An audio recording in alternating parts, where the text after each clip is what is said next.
food and recipes can remind us of people that we love, even if the people that we love may have died. Today we're going to have a pretend cooking show, and we're going to make monkey bread, which is one of my favorite recipes that reminds me of my grandma, even though she has died. And if you think about food, what I know about food and memories are that they involve all 5 of our senses. So if you think for a minute about your favorite food, think about what does it look like, maybe when it comes out of the oven or when it's on your plate. What does it smell like? What does it taste like? Probably delicious. What is the texture when you take a bite, maybe a crunch? All of those things involve our senses, and it's really important because we know that sometimes when we smell something familiar, especially a food or maybe another scent, it might immediately remind us of someone or something.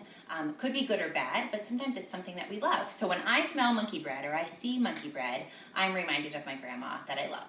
So this recipe today is not hard at all. So when you're thinking about a recipe that reminds you of someone that you love and maybe you want to sort of have a memory of that person or remember all the great times that you had together, think of something that's not hard, right? It doesn't have to be a fancy recipe. It doesn't have to be complicated. This recipe is not hard. So here's what we have today. We have brown sugar and butter. We have sugar and cinnamon, and we have rolls. You could also use biscuits. You could use whatever you have on hand. This is the fun part. This is actually the part that reminds me of my grandma. So you cut the biscuits into pieces, 4 pieces, I think. However it works. And then you're going to take them and roll them in the cinnamon and the sugar. This is the part that I got to do when I was a little girl.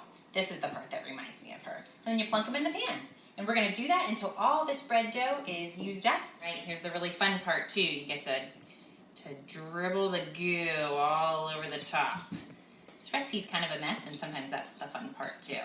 So I'm going to pop this in the oven for about 30 minutes, and I'll let you see what it looks like when it comes out. Here it is. What's a food or a favorite recipe that reminds you of someone you love? Share it with us.